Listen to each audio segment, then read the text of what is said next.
Hello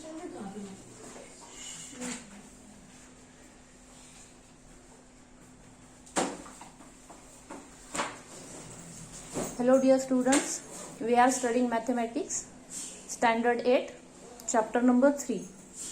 आपण इयत्ता 8वीचा गणितातला chapter number 3 शिकत आहोत, इंडायसेस अँड क्यूब रूट. त्यामध्ये आपण आज शिकणार आहोत the meaning of numbers having index in the rational form m/n.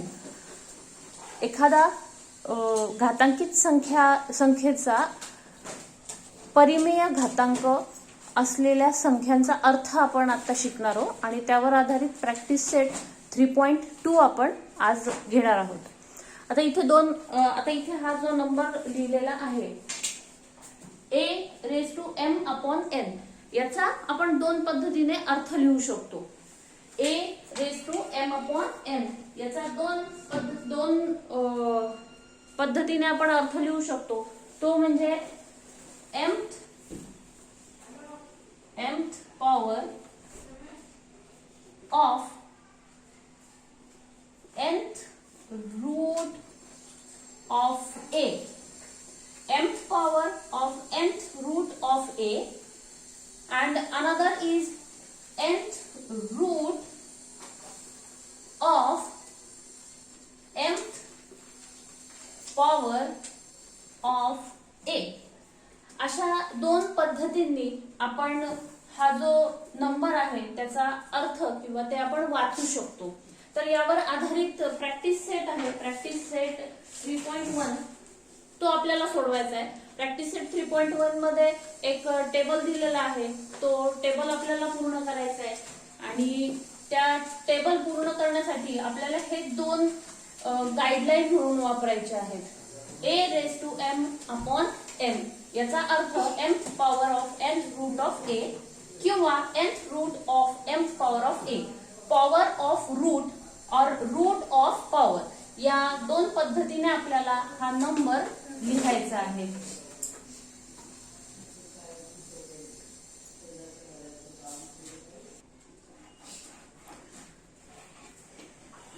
Okay, let us start practice set 3.2.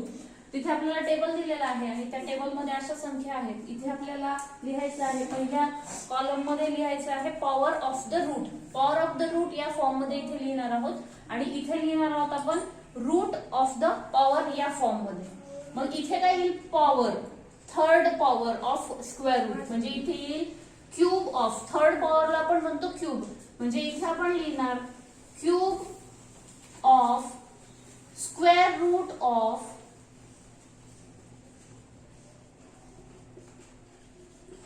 225.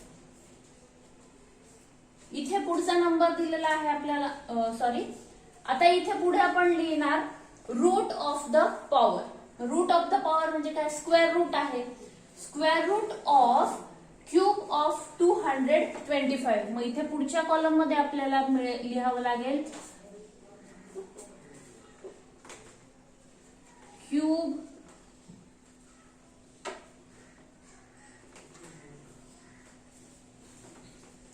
square root of cube of 225. Then here 45 raised to 4/5, so it is fourth power and fifth root. So power of the root means fourth power of fifth root of 45. Fourth power of fifth root of 45. इकडे पुढे काय येणार? fifth root of fourth power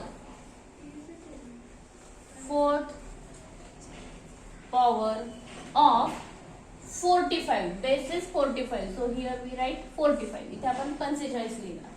ठीक आहे. त्यानंतर तिसरा number आहे 81 raised to 6/7. 81 raised to 6/7. Here power is 7 and root is 7th. So power of root, इथे आपल्याला पॉवर ऑफ रूट लिहायचं म्हणजे काय येईल, सिक्स्थ पॉवर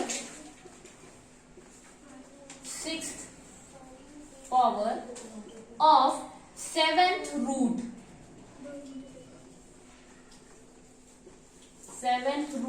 ऑफ व्हॉट 81, 81च्या 6व्या घाताचे 7वे मूळ. मराठीमध्ये लिहायचं असेल तर 81च्या 6व्या घाताचे 7वे मूळ असं आपण लिहिणार.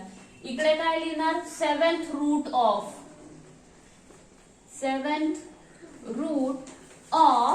सिक्स्थ पॉवर ऑफ 81, 81च्या 7व्या मुळाचा 6वा घात. अशा पद्धतीने आपण त्याला वाचू शकतो. Then fourth one, 100 raised to 4 upon 10. Here power is 4 and root is 10th. Fourth power of 10th root of 100. 100च्या 4थ्या घाताचे 10वे मूळ.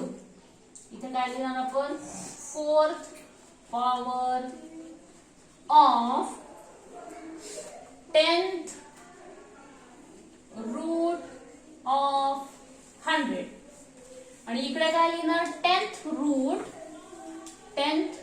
Route of fourth power of 100. In this way we can write numbers in two way. दोन पद्धतीने आपण हे numbers लिहू शकतो. Now last one is 21 raised to 3 upon 7. आता आपल्याला समजलेलं आहे हे कशा पद्धतीने लिहायचं. तर हा जो शेवटचा नंबर राहिलेला आहे 21 raised to 3 upon 7 हा विद्यार्थ्यांनी स्वतः लिहायचा आहे. मी तोंडी सांगते, third power of 7th root of 21 और 7th root of third power of 21 हा नंबर स्वतः लिहायचा आणि सांगायचा.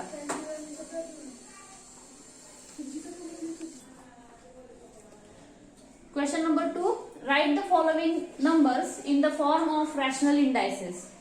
हे आपल्याला अक्षरामध्ये दिलेले आहे, ते नंबर आपल्याला सिम्बॉल वापरून किंवा नंबर वापरून रिप्रेझेंट करायचे आहे. Square root of 5th power of 121.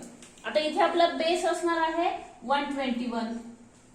5th power म्हणजे न्यूमरेटरला कोण असेल 5 आणि स्क्वेअर रूट म्हणजे डिनॉमिनेटरला असेल 2. म्हणजे आपली जी इंडेक्स तयार होणार आहे ती कशी असणार आहे, 5 upon 2.